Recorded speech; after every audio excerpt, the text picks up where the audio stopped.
IIIe siècle avant Jésus-Christ. Au Mexique, la cité des dieux de Teotihuacan s'agrandit. Elle sera bientôt la plus grande ville de l'Amérique précolombienne.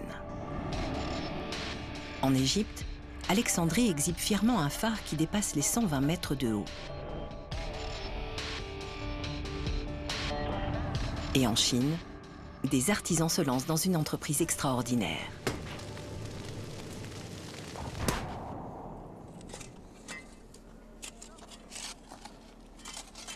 Plus de 2000 ans plus tard, en 1974, des cultivateurs chinois creusent un puits près de la ville de Xi'an.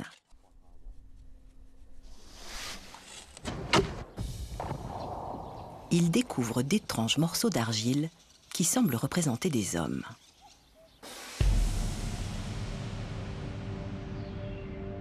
Une équipe d'archéologues chinois met au jour plus de 8000 soldats de terre cuite. Fantassins, archers, généraux, cavaliers, enterrés dans 3 fosses près du tombeau de l'un des personnages fondateurs de l'histoire de la Chine. Qin Shi Huangdi était un formidable stratège militaire et un conquérant sans pitié. Il régnait sur l'état du Qin depuis l'âge de 13 ans. Il a conquis peu à peu les autres royaumes combattants pour créer un seul et grand empire, la Chine. Avant sa mort, l'empereur s'est fait construire un tombeau gigantesque. Les archéologues cherchent encore un moyen d'y accéder sans le détériorer. Selon les mémoires historiques de l'écrivain Sima Qian, la nécropole renferme des canaux de mercure évoquant des cours d'eau. Et elle est décorée de nombreux objets précieux. Mais aucun texte ne mentionne cette armée statufiée. Pourquoi le premier empereur de Chine a-t-il fait sculpter et enterrer près de son tombeau 8000 soldats d'argile?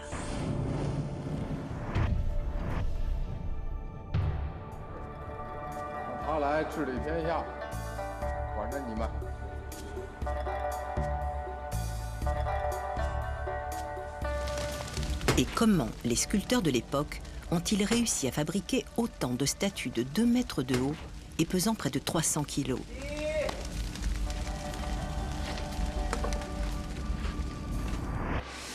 La prouesse est immense. Et même pour un empereur, l'entreprise a dû coûter une fortune. Des années de travail ont été nécessaires pour créer ces soldats plus grands que nature. Une entreprise démesurée, destinée à rester enfouie pour l'éternité.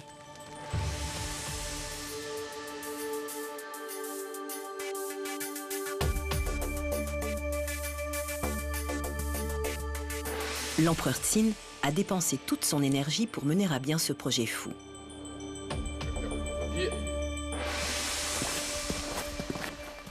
À 200 km à l'ouest du tombeau de l'empereur, Qin Wangwei supervise les fouilles d'un autre tombeau qui lui apportera peut-être des réponses.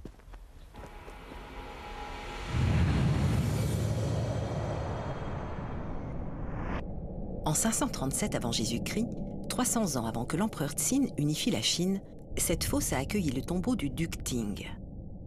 Il était le maître du petit royaume de Qin et l'ancêtre du premier empereur.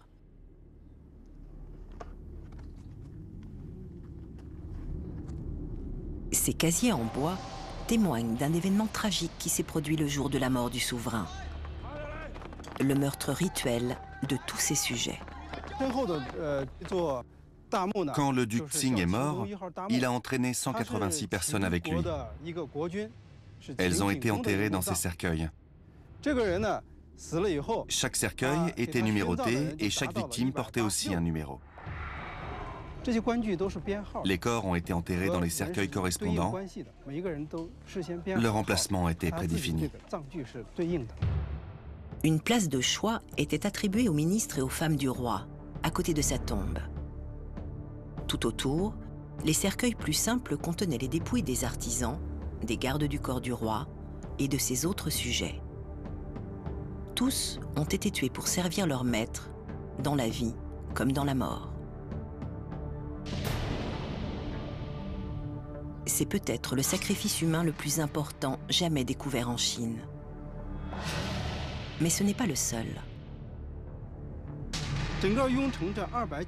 Presque toutes les sépultures de cette taille devaient contenir entre 100 et 200 corps. C'est énorme. Ce chiffre évoque un véritable massacre. Et pourtant, rien ne semble confirmer l'hypothèse d'un bain de sang. Voici des ossements retrouvés aux côtés du duc Ting. L'archéologue Chang Zhongli pense que certaines victimes étaient heureuses de mourir, ou du moins consentantes. À l'époque, les gens croyaient qu'il existait un autre monde, une vie après la mort. Les sujets et les membres de la cour vivaient heureux auprès de leur roi tant qu'il était en vie.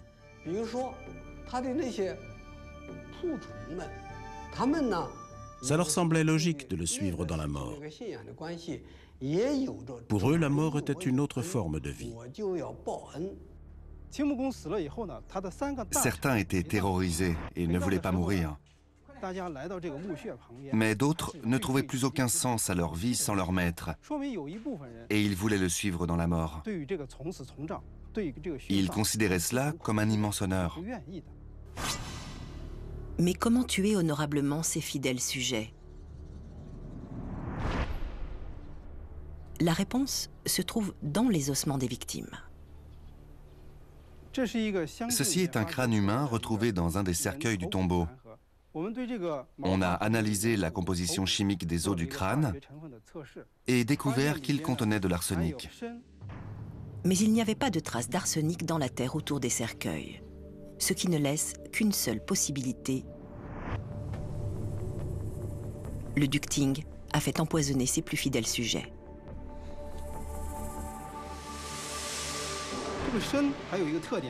L'arsenic peut être dissous dans l'alcool. Donc, on pense que ces victimes ont bu du vin contenant de l'arsenic et qu'elles ont été empoisonnées. Le duc a entraîné avec lui dans la mort ses ministres, ses serviteurs et ses soldats, suivant une tradition millénaire. 300 ans plus tard, le premier empereur de Chine meurt lui aussi, accompagné de ses ministres, serviteurs, artistes et entouré de 8000 soldats. Mais ces guerriers sont en argile. Si les gens de l'époque respectaient la notion de sacrifice, ils ne l'appréciaient pas pour autant.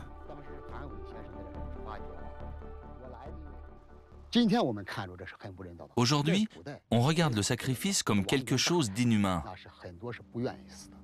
Dans l'Antiquité, c'était aussi considéré comme inhumain. La plupart des ministres du roi ne voulaient pas mourir. Mais ils n'avaient pas le choix, sinon ils auraient commis un acte de trahison. Les us et coutumes les obligeaient à suivre leur souverain dans la mort. Ils considéraient comme un honneur de suivre leur maître, même si aucun d'entre eux n'en avait envie. Ce n'est probablement pas la seule raison de ce changement. Des massacres ont commencé à décimer la population chinoise. Moins de 65 ans après la mort du duc Ting, les 7 royaumes de Chine entrent dans une guerre sans merci. La période des royaumes combattants va durer plus de 250 ans.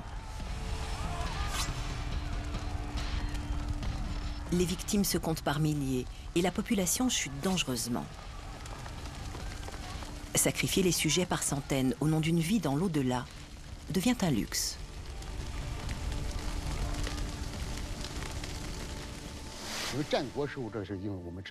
À cette époque, la vie a commencé à prendre de la valeur.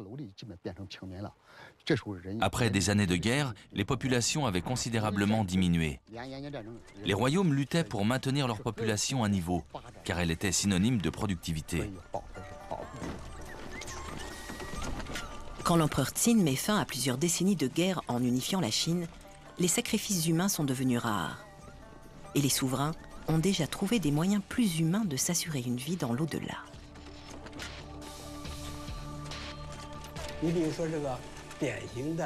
Dans un tombeau datant de 300 ans avant le premier empereur, on a trouvé des petites figurines en argile, certaines de quelques centimètres de haut seulement. C'est la preuve que ces poteries avaient commencé à remplacer les êtres humains comme objet de sépulture. Les tombeaux qu'on a découverts et qui datent de cette époque en comptent de plus en plus. Mais rien ne ressemble à ceci. L'empereur Tsin a donné une toute autre dimension aux traditionnelles figurines.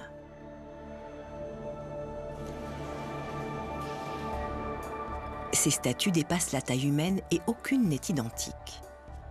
Leurs chaussures, leur corps et surtout leur visage, tous semblent différents. Certains archéologues pensent que chacun des 8000 soldats est unique, mais personne ne les a jamais comparés jusqu'à aujourd'hui.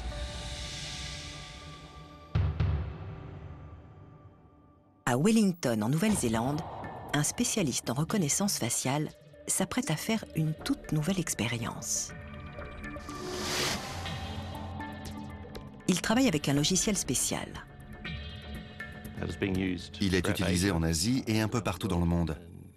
Par les douanes, les services de vidéosurveillance, l'immigration et la police. Il permet de comparer 1 million de visages par seconde. On est très fiers et je pense qu'il va remplir sa mission aujourd'hui.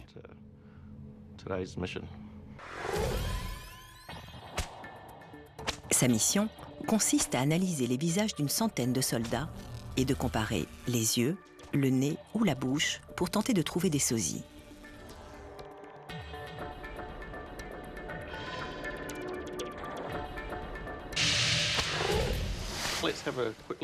On va regarder les plus ressemblants qu'on ait trouvés, ces deux-là.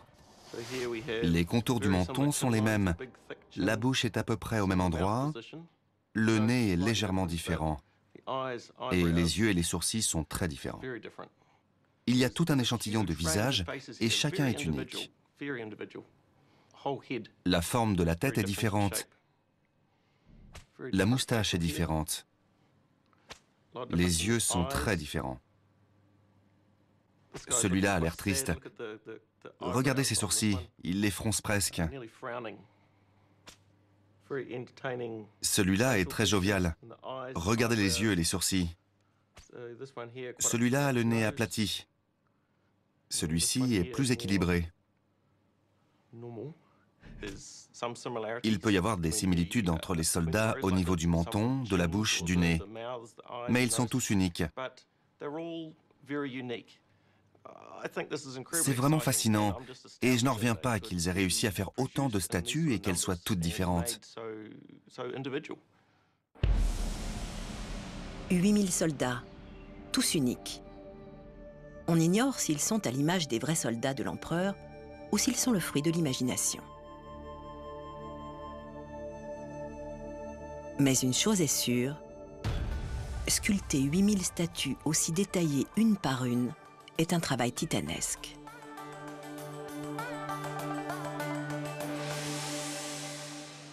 Les statues grandeur nature sont bien plus dures à faire que les petites. Celui qui a eu cette idée ne devait pas soupçonner que ce serait aussi difficile. En 221 avant Jésus-Christ, 8000 statues, toutes différentes, sont censées être prêtes le jour de la mort du premier empereur de Chine. Les artisans se mettent immédiatement au travail. Mais aucun n'a jamais sculpté de statue en argile de cette taille. Ils avancent en terrain inconnu. Deux hommes comprennent mieux que quiconque ce qu'ont dû vivre les sculpteurs de l'empereur. Chang Binzhuo et Ang Pingche sculptent des soldats en terre cuite. Leur atelier produit des milliers de copies chaque année. C'est un commerce florissant qui nourrit une fascination mondiale pour le mausolée de l'empereur Tsin.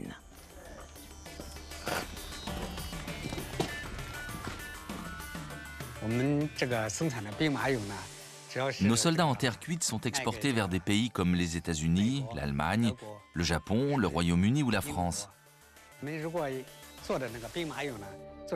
On fabrique 50 000 petites statues chaque année et environ 200 en grand format. En plus des reproductions traditionnelles, on peut aussi ajouter des détails à la demande du client. Celui-ci joue au golf. C'est une commande du club de golf de Yajian. C'est le trophée que le club remet aux vainqueurs des tournois. Chang Bingzhuo et Hang Pingche font ce métier depuis 25 ans. Ils ont appris à force de persévérance. Comme leurs prédécesseurs, ils ont dû essuyer les plâtres et avancer par étapes. Comme eux, leur principal souci est un problème de dimension. On a commencé par faire des formats de 40 cm, puis de 50 cm.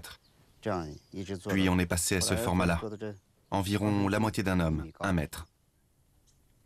Mais les touristes en voulaient des plus gros, et ça n'a pas été facile de les satisfaire.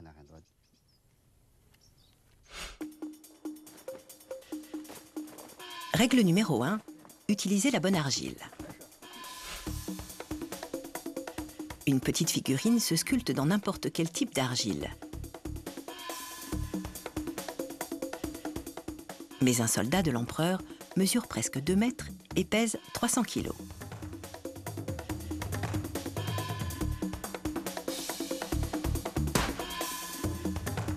Il faut une argile assez dense et humide pour rester solide quand elle perd son eau au séchage, mais suffisamment aérée pour lui permettre de sécher.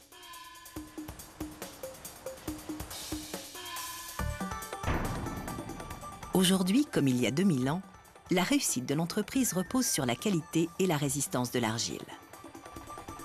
Chang Bingzhuo a cherché dans tout le pays et a fini par trouver la terre glaise idéale à 17 km des soldats enterrés.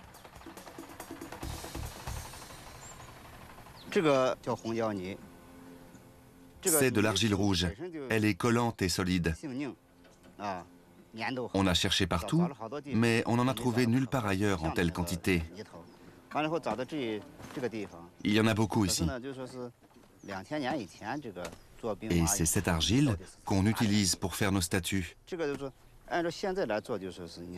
Je pense que les soldats enterrés n'ont pas pu être faits dans une autre argile que celle-ci, il y a 2000 ans. Cette argile apporte au sculpteur de l'empereur un des éléments essentiels pour créer ses œuvres.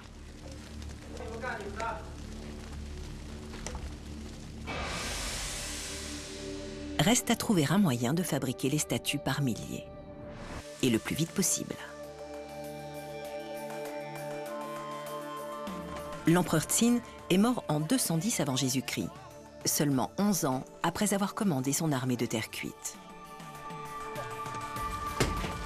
Pour réussir à les terminer avant sa mort, les artisans ont dû en fabriquer plus de 700 par an. C'est le triple de la production annuelle de l'atelier de copie. Comment les artisans de l'époque ont-ils fait? Des indices se cachent aux côtés des guerriers.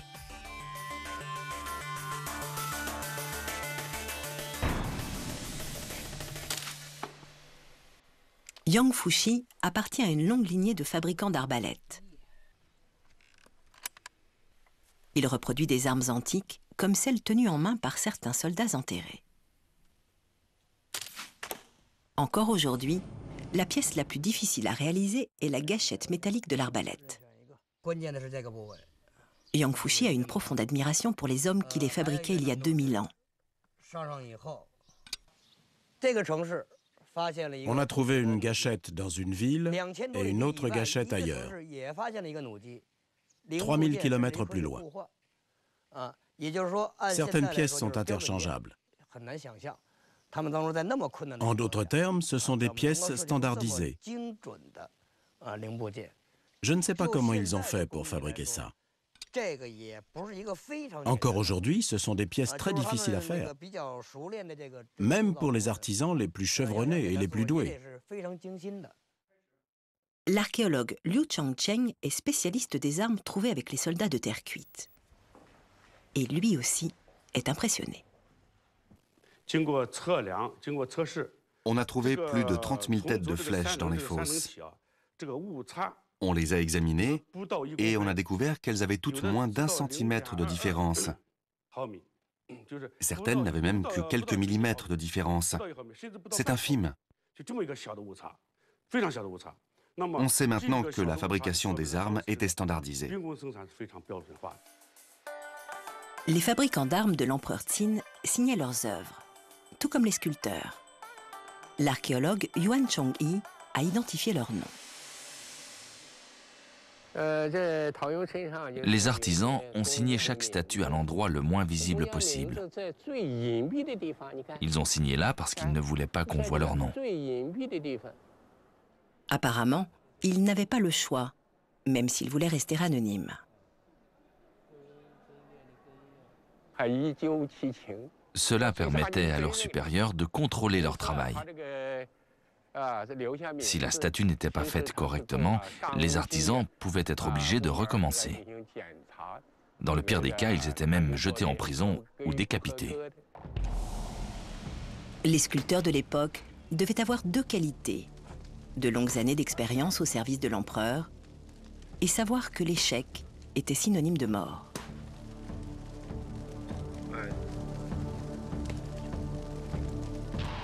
De quoi trouver rapidement le moyen de créer 8000 soldats imposants en seulement 10 ans.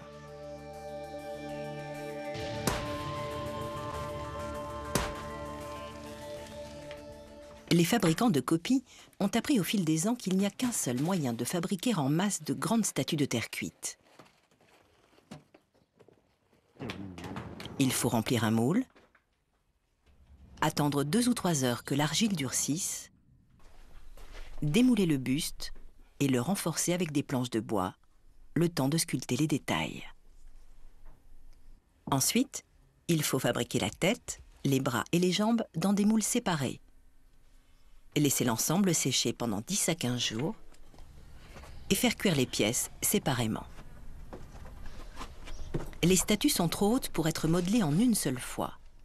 Elles s'écrouleraient sous le poids de l'argile avant même de sécher ou se rempliraient d'air chaud et exploseraient dans le four. Quand on produit en masse des centaines ou des milliers de copies de la même statue, se servir d'un moule est la seule solution. Les archéologues pensent aussi qu'il y a 2000 ans, les artisans du premier empereur savaient qu'un moule était le secret de la production de masse.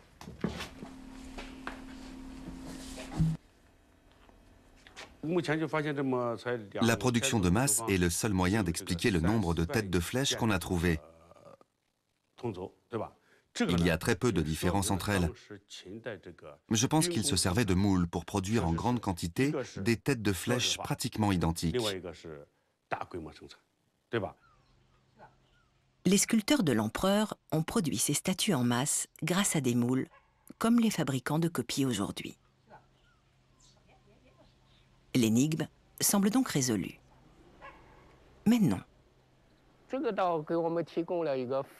Ce buste cassé nous apprend beaucoup de choses sur la façon dont ces soldats ont été faits. On voit à l'intérieur les traces des couches d'argile superposées. On voit très nettement que l'argile a été roulée et superposée. Voici une couche, puis une autre couche. Une couche après l'autre, la statue a été montée. Regardez.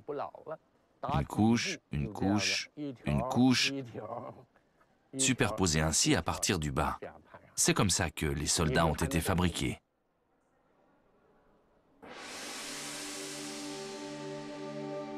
Il n'y a plus de doute possible. Les statues ont été modelées à la main. Des moules ont tout de même été utilisés pour les mains, les oreilles, les têtes. Mais aussi incroyable que cela puisse paraître, les corps des 8000 soldats de terre cuite ont été sculptés, un par un, manuellement, et grâce à des techniques révolutionnaires pour l'époque. La technique des artisans était très simple. Ils pétrissaient l'argile pour la ramollir et la roulaient en bandes. Puis ils assemblaient et montaient ces bandes les unes sur les autres. Les sculpteurs de l'empereur Qin étaient les premières personnes en Chine à se servir de cette technique. Mais le modelage semble un moyen long et laborieux pour fabriquer plus de 700 statues par an. L'archéologue Zhang Chongli veut en avoir le cœur net. Il décide de tailler un buste de soldat en argile avec l'aide du directeur de l'atelier et de son contremaître. Quand on a ouvert notre atelier, on ne savait pas vraiment comment faire une copie. Je me suis renseigné sur les techniques traditionnelles de modelage et on s'est lancé. Il nous a fallu 1 mois pour faire la première statue. Toute la difficulté consiste à créer une statue d'1,80 m de haut, mais de seulement 2 cm d'épaisseur, sans qu'elle se déforme ni ne se casse. Plus on superpose les couches d'argile, plus la statue risque de s'écrouler sous son propre poids. Il faut la renforcer avec des planches de bois. Mais la seule solution vraiment efficace est de laisser l'argile sécher entre les couches.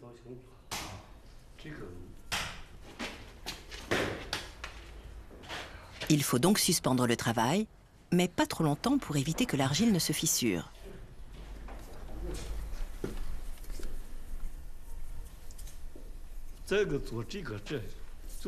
Quand j'ai vu les statues originales, j'ai été impressionné par le travail des sculpteurs de l'époque.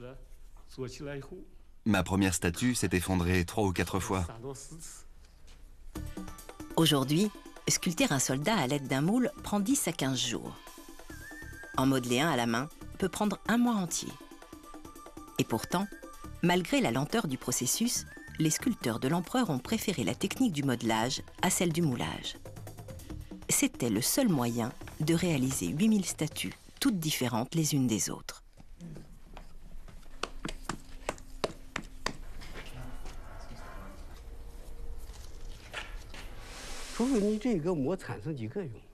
Utiliser un moule est la méthode la plus efficace quand on veut toujours reproduire la même statue. Mais ce n'était pas ce que voulaient les sculpteurs de l'empereur. Avec la technique du modelage, on peut faire des statues différentes, plus grosses ou plus minces, plus grandes ou plus petites. L'idée était de fabriquer un groupe de soldats semblable à des humains. Mais les délais imposés par l'empereur Qin sont serrés. Il faut accélérer la cadence. Et pour cela, l'empereur n'a qu'une solution. Les archéologues pensent qu'il a fait sculpter son armée de terre cuite de la même façon qu'il a fait construire son tombeau gigantesque, en multipliant la main-d'œuvre.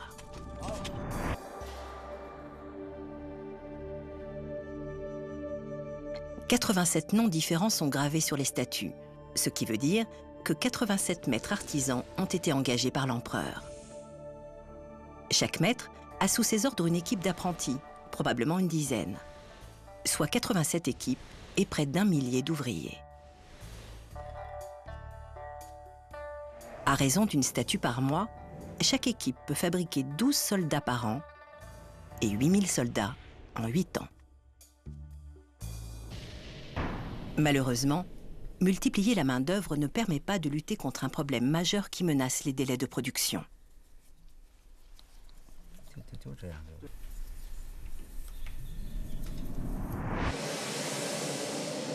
Dans le nord de la Chine, les températures chutent en dessous de 0 degré en hiver et montent à 35 degrés de moyenne en été. De quoi détruire l'argile avant même qu'elle n'ait eu le temps de sécher.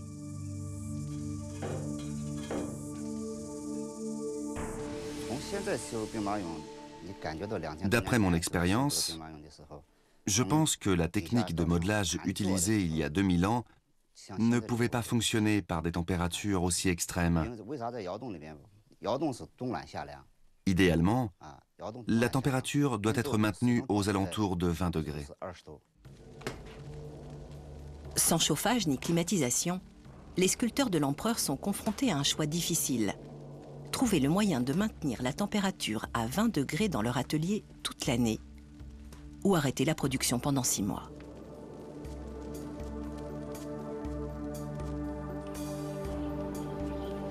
Zhang Bingzhuo a sa propre théorie sur la question.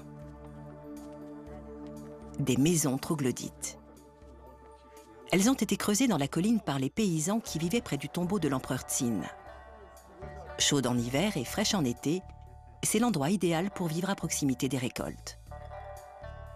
D'après Zhang Bingzhuo, c'est aussi le lieu parfait pour fabriquer les guerriers de terre cuite. En été, la température extérieure peut atteindre une trentaine de degrés. À l'intérieur de la grotte, elle reste à 20 ou 25 degrés. Et en hiver, il peut faire moins 10 à l'extérieur, alors qu'à l'intérieur, il fait entre 15 et 20 degrés. Les ouvriers sculptaient les soldats dans ces maisons troglodytes, puis ils les faisaient cuire en fermant l'entrée de la grotte et en la transformant en four. Ils faisaient cuire les statues à l'intérieur.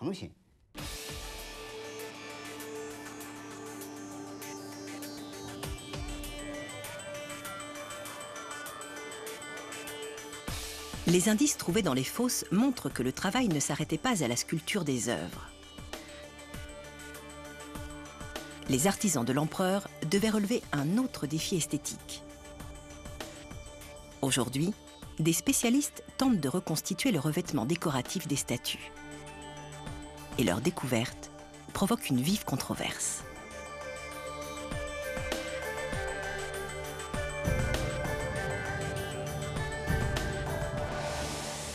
Depuis la mise au jour des premières statues en 1974, les techniques de restauration ont considérablement évolué.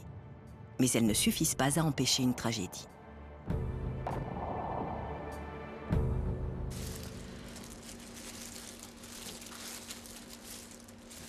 Lors de leur exhumation, les soldats portaient des traces de couleurs. Mais ces couleurs ont disparu en une semaine, parfois même en quelques minutes.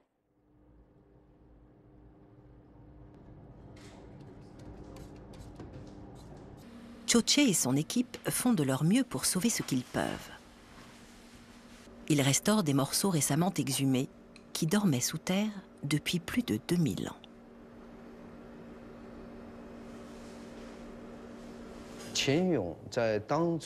Quand l'armée de terre cuite a été enterrée il y a 2000 ans, c'était une armée très colorée.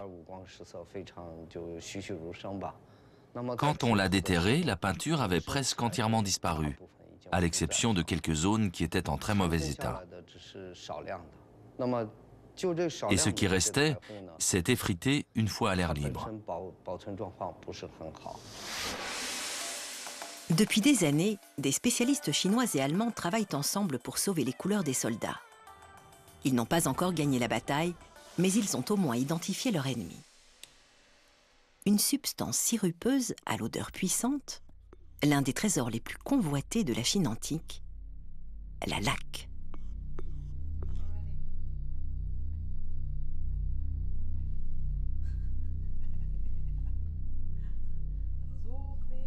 D'après la restauratrice allemande Katharina Bleinsdorf, les 8000 soldats de terre cuite ont tous été recouverts de laque, de la tête aux pieds. La laque est une matière très stable. Et dans l'Antiquité, on savait qu'elle pouvait durer des siècles, voire plus encore. Donc il y avait des raisons techniques à ce choix, mais aussi des raisons esthétiques et symboliques. Il y a 2000 ans, la laque était une substance rare et très recherchée.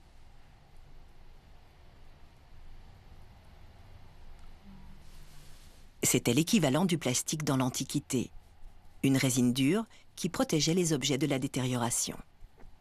En séchant, la teinte brune se transformait en un noir brillant inimitable. La laque était un produit de luxe. Seul l'empereur pouvait se permettre de laquer toute une armée. Sa dureté et sa beauté n'étaient pas les seules choses qui justifiaient son prix. Elle était aussi très difficile à récolter. La sève de l'arbre à laque ne se récolte que sur les arbres d'au moins 6 ans, et l'on en prélève seulement 10 grammes par arbre, de juin à septembre quand il fait chaud.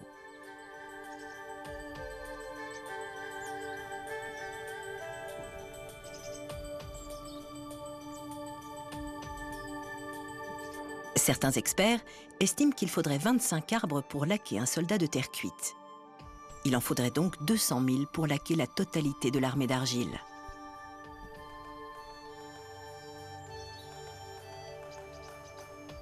Il ne faut pas prendre trop de sève, sinon l'arbre meurt. On l'incise une fois, on le laisse se remettre et on continue.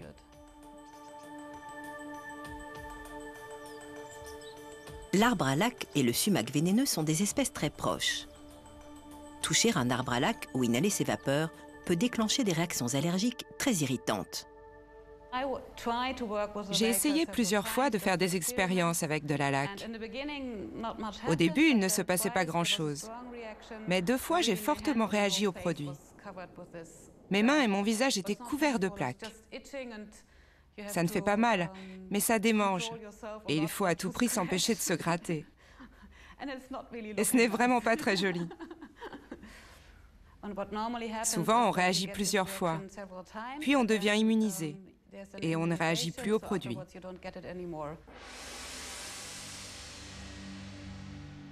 Il y a 2000 ans, les sculpteurs de l'empereur n'avaient pas d'autre choix que de s'exposer à la laque.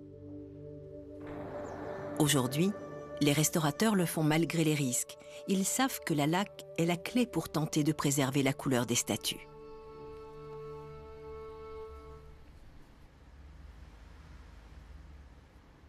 Le problème, c'est que la laque est restée enfouie dans un sol humide pendant 2200 ans. Dès l'exhumation, l'humidité contenue dans la laque s'évapore au contact de l'air. En séchant, elle s'effrite et se décolle de l'argile, et la peinture part avec.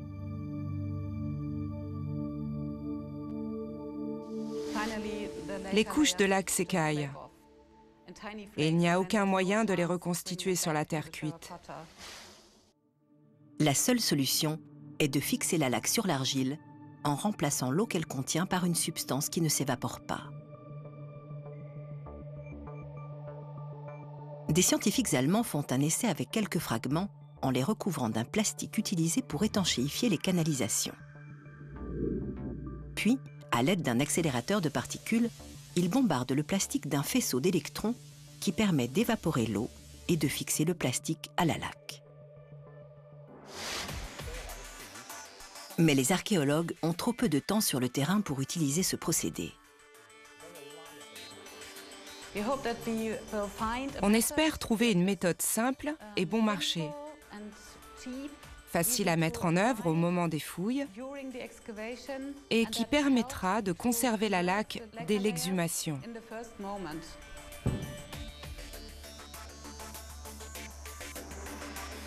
Si sauver les restes de couleur des soldats est difficile, leur rendre leur apparence originale paraît impossible. Les seuls indices dont disposent les chercheurs sont des morceaux décolorés, des écailles de peinture mélangées à la terre et d'anciens rapports d'exhumation. Après des années de recherche, Katharina et son équipe ont tout de même réussi à reproduire 2 répliques qu'ils jugent fidèles. Elles sont exposées dans un musée à Munich.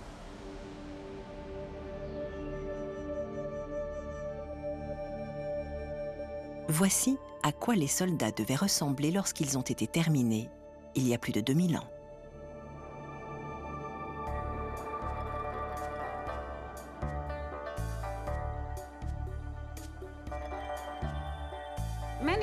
Beaucoup de gens sont surpris. Ils ne s'attendent pas à ce que les statues soient si colorées. Et d'autres sont vraiment choqués. Ils aimaient bien la version en terre cuite. Et ils sont troublés par cette nouvelle apparence.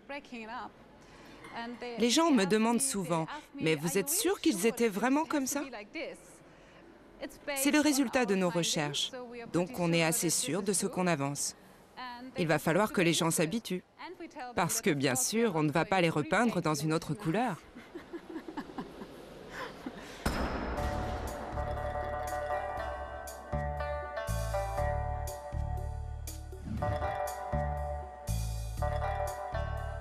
En analysant les restes des couleurs retrouvées sur les soldats, les experts font une découverte étonnante. Une couleur ne ressemble à aucune autre, le violet Han.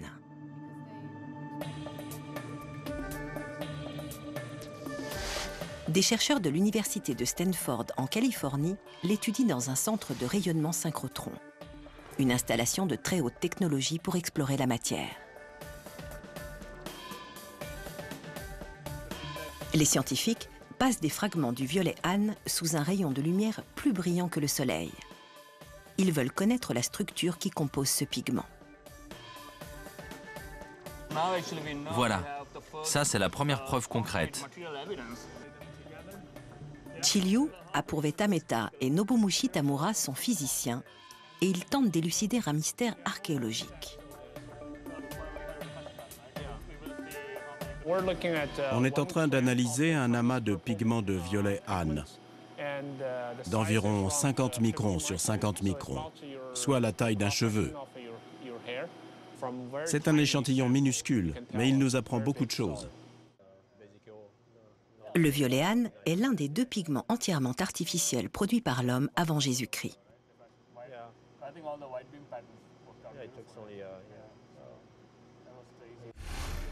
L'autre pigment est le bleu égyptien. Il a été créé par les chimistes des pharaons plusieurs siècles avant que la route de la soie n'ouvre le commerce entre la Chine et l'Occident. On soupçonne un transfert de technologie entre l'Égypte et la Chine à cause des similitudes entre ces 2 pigments.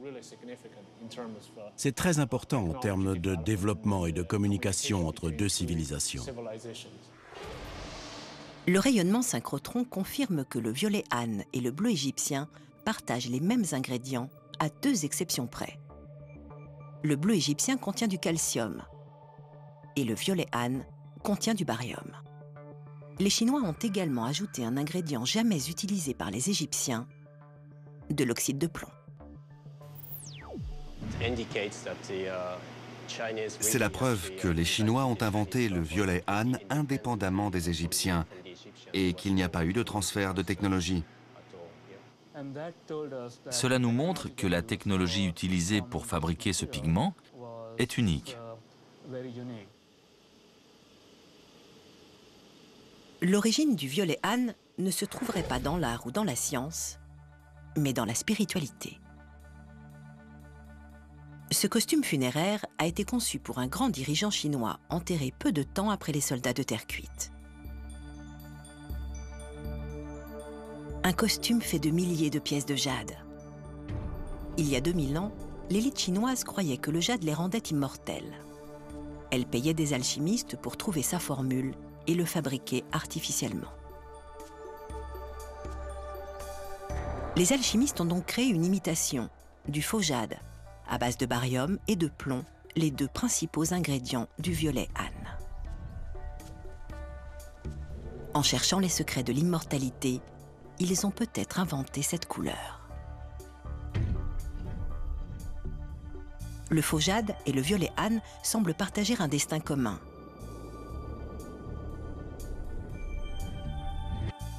Au IIIe siècle de notre ère, 500 ans après la création de l'armée de terre cuite, les croyances religieuses en Chine commencent à changer. Les gens ne se font plus enterrer dans du jade pour accéder à l'immortalité et le faux jade disparaît. Le violet Han disparaît exactement à la même époque et n'a jamais été fabriqué à nouveau.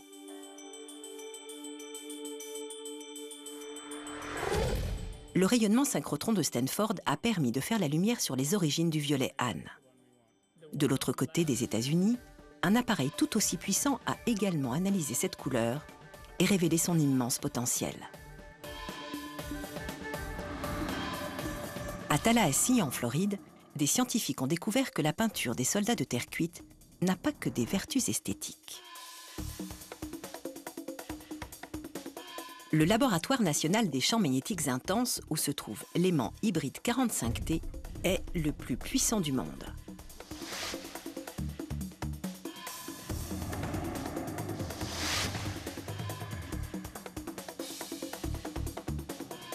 Eric Palm, le directeur du laboratoire, fait une démonstration de la puissance de la machine. Si j'approche ce joint en acier de l'aimant, vous allez voir qu'il va immédiatement être attiré par l'aimant. L'énergie emmagasinée est égale à 20 bâtons de dynamite. C'est assez dangereux pour qu'on ne laisse personne d'inexpérimenté s'approcher de l'aimant. On ne permet pas les visites touristiques. On a trop peur qu'il y ait un accident.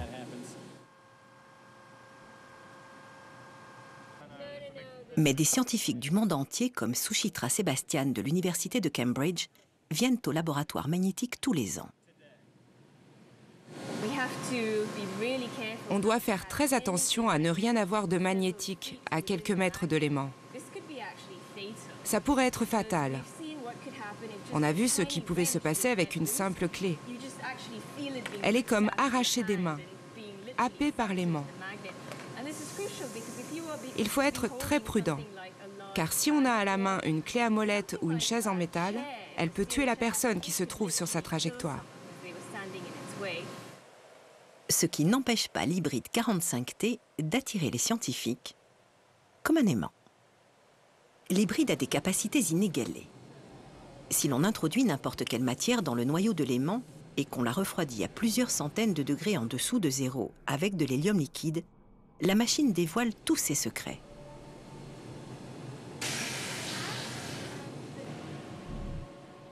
En 2006, Suchitra Sebastian et Neil Harrison ont placé des fragments de violet âne dans le noyau de l'aimant. Et ils ont fait une découverte extraordinaire. À l'intérieur de l'aimant, les molécules de violet âne se sont changées en une onde magnétique. Les scientifiques ont réduit la température et l'onde magnétique en 3 dimensions s'est scindée en 2 dimensions distinctes.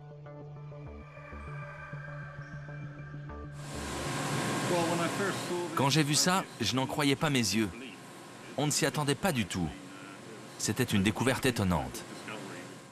Une percée qui pourrait changer le monde. Étudier le passage de 3 à 2 dimensions pourrait améliorer la qualité des supraconducteurs. Une meilleure supraconductivité serait utile pour les trains à sustentation magnétique, les ordinateurs et pour réduire les factures d'électricité. C'est incroyable de se dire que ce matériau qui existe depuis 2000 ans, qui a été créé par des chimistes chinois et qui se trouve sur cette armée de terre cuite depuis toutes ces années, vient d'être redécouvert. Il nous a permis de faire un bond fondamental dans la compréhension et la connaissance de la physique du XXIe siècle. C'est sidérant. Les scientifiques ont certainement encore des découvertes à faire. Cette armée de terre cuite de plus de 2000 ans est le symbole d'un souverain mégalomane et puissant. Elle représente aussi une prouesse technique et un savoir-faire brillant.